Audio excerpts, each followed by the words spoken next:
Hello, I am sharing on the 5 Love Languages by Dr. Gary Chapman today. I know I'm on a little earlier than I said I would be, but plans have shifted later on in the day for me, and that's life, isn't it? But anyway, 5 Love Languages by Gary Chapman. Gary Chapman, certainly at the time, he was a marriage counselor. He's actually now, I believe, senior minister in a church in Winston-Salem, which I find interesting. I find it interesting when people come from a faith-based background into the self-development sphere. Doesn't matter what someone's faith is, it just interests me that's there and a significant part of them. So the story goes, he'd been a marriage counsellor for 32 years or so, and people would come in to see him, and he would start to hear some of the same kind of thing.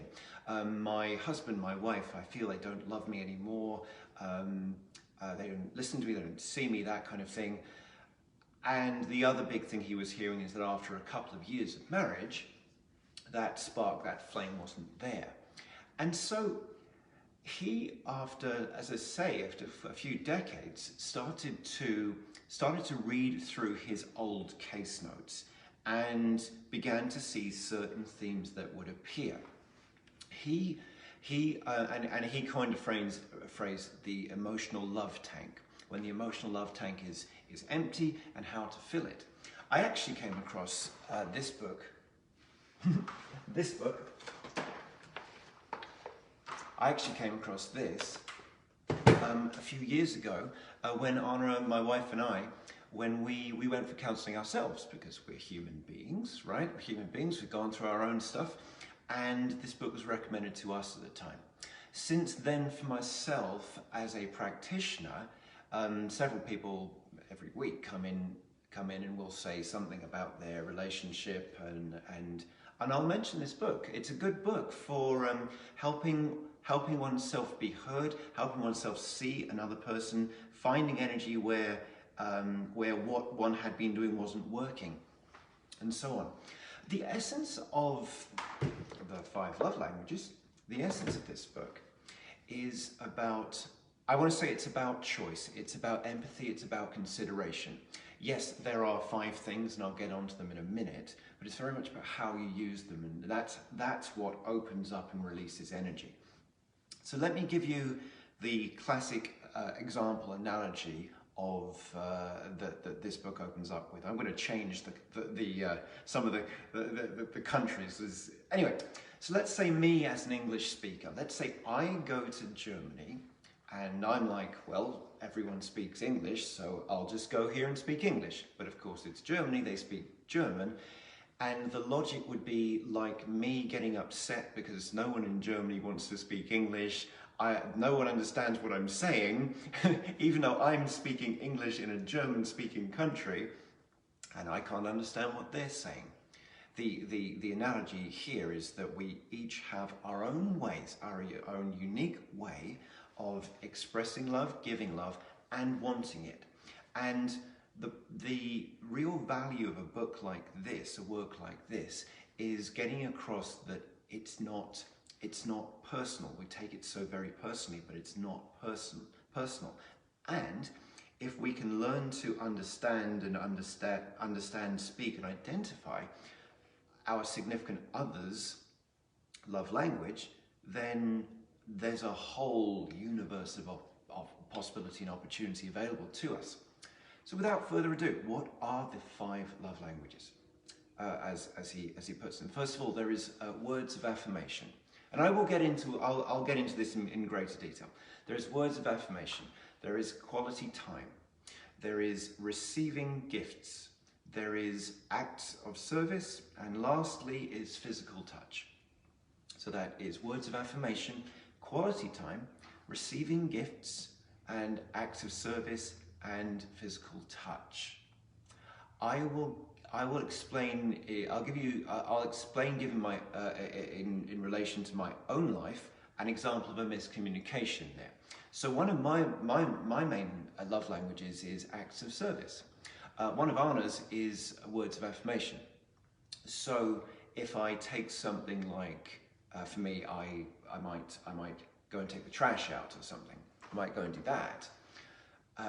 if I should go and do that in my head, I have performed a service of love for the marriage, right? Now, in Anna's head, because words of affirmation are key for her, she doesn't register that as an act of love, so to speak. So for her, she would like to be spoken to in a certain way or something particular said, encouraging, kind, complimentary, and so on. Now in my head, I've already performed the act of service for the marriage. And in my head, well, why would I need to say something because I've already done this? Now, she might then want to extend to me and say something complimentary, kind, encouraging, because that's her language. And in my head, I don't need to have something said to me. It's about an act. And so you see that there is, in both of those examples, there is something being extended, but it's not being received, and it's not personal.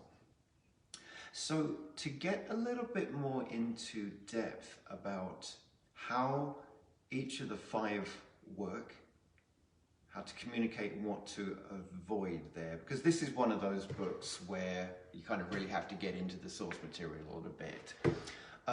With words of affirmation, it's about spoken word. Even written word, writing cards or something like that. It's having a cognizance of what the other person wants to hear. And let me be clear, this isn't about codependency. It's not about codependency. It's about self-reflection about someone else. And so we would be saying something encouraging, something complimentary, something that affirms them and their spirit. And if words of affirmation are someone's key love language, then to say something unkind or harsh, they will take that even harder.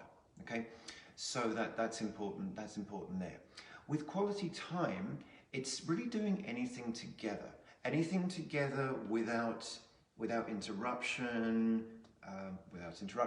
going on walks, even doing errands together, sitting together, keeping eye contact, that sort of thing. Undivided attention. And so it's fairly obvious that if you've got your phone in one hand or you keep looking up and elsewhere and so on, that's going to break and diminish and undermine the love being received through quality time. So then there's receiving gifts.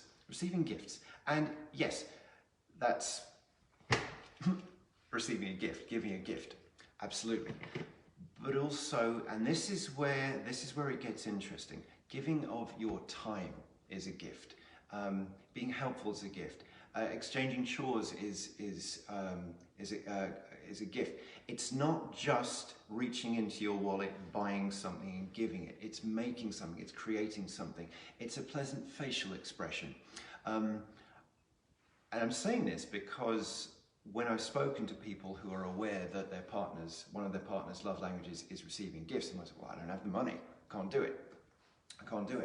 And it's not about buying things that you can't afford to make someone happy. That's codependence. No, it's an acknowledgement of what someone appreciates and anything that you can extend to meet that. And then there's acts of service. I've already touched on it. It's helping with chores around the house, being helpful. It's asking as well, like how can I help you today? What would be supportive to you? And then there's physical touch. Now, you say physical touch, and I'm saying this from experience. A lot of people's minds go straight to, well, it's sex, isn't it? And it's not. It's a gentle touch. It's a hug. It's sitting in tactile proximity to one another. It's mostly non-verbal, isn't it? It's again, it's facial expressions. And I want to say, particularly to any men that might watch this, that one of the greatest gifts we can give our partner, never mind the gender of the partner, one of the greatest gifts we can give our partner is to have tactile communication without initiating sexual sexual interaction. Okay, he talks in the book about men, quite a bit, obviously, and he makes a point I don't completely agree with. Now he says that a man's desire for sex or sexual interaction increases every few days because of the increase in sperm count in the body. And I don't agree with that. I don't agree with that. I think that's about half the case there. I think the other half is because through the first and second centers, the root and the sacral chakra, and that's everyone, clears a lot of energy. A lot of energy can get stuck there. And in the male body, when energy gets stuck in the first and second centers, that feeling of, let's say, arousal or desire for sexual connection increases. So I really feel it's both. And I'm saying this because, particularly for the men watching, that's actually reasonably easy to move without going to some kind of sexual, without initiating sex or sexual interaction in some way. It's important, it's important. So, what gets missed with thinking about the 5 love languages? First of all, I don't know, forgive me, I should have said this earlier. Gary Chapman says we have two. We have two primary ones, okay? But there's more to it than that. You may have heard as I was talking about that, as I was talking about the 5 love languages there, that there's an interaction there's an interplay between the two of them. So your time, quality time, he also quantifies as a giving of a gift.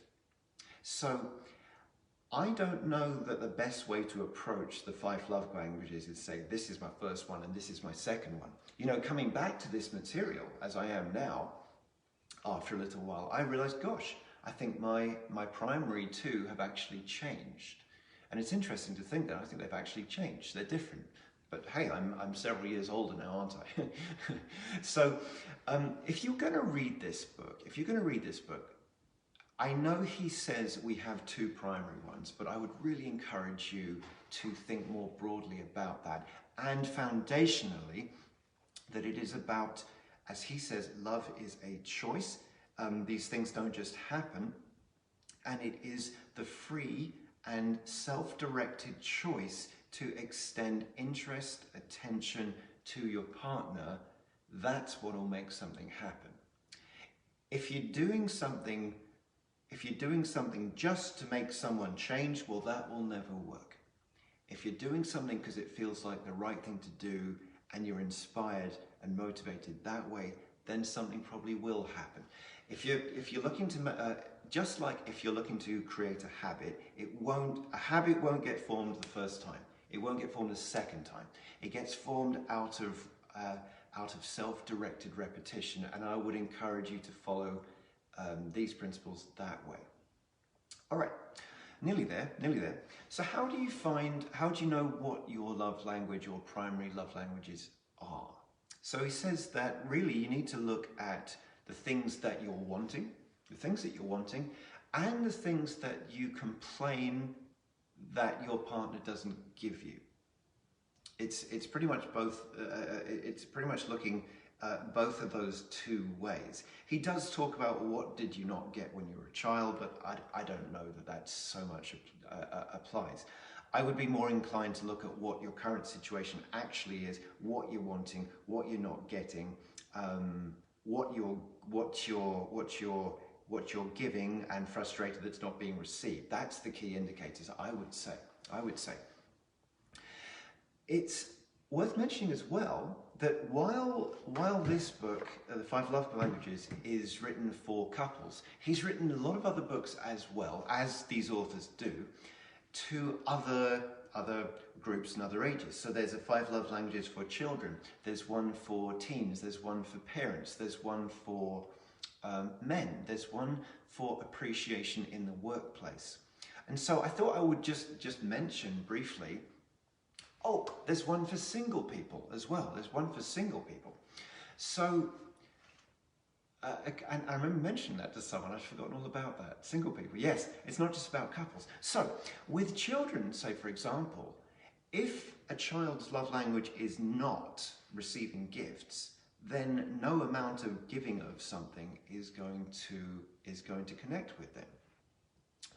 I think it's important for us as parents, if we think about quality time, to not be on our phones when we're with our kids. And it's challenging sometimes, and interruptions happen, but those blocks of time where it's completely uninterrupted is massively important as well. Physical touch, I think, is important too, very important as well for children. I don't know why that is. But I don't want to drift off into vagueness here either, but I know that that's important too.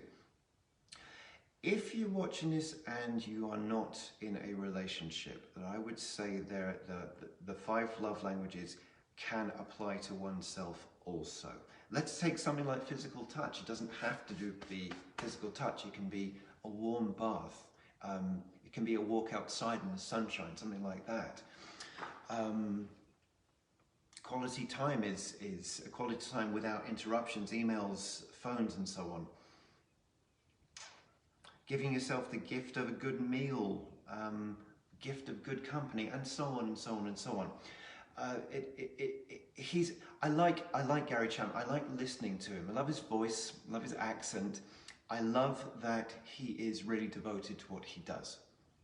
Yeah. Just to wrap this all up, it's, like anything like this that's not hard psychology, it's not without its critics. People say, well, there's not a lot of proof behind it. But you know what? If someone's been a professional for 30-ish years, they have something to say. There is something of value here.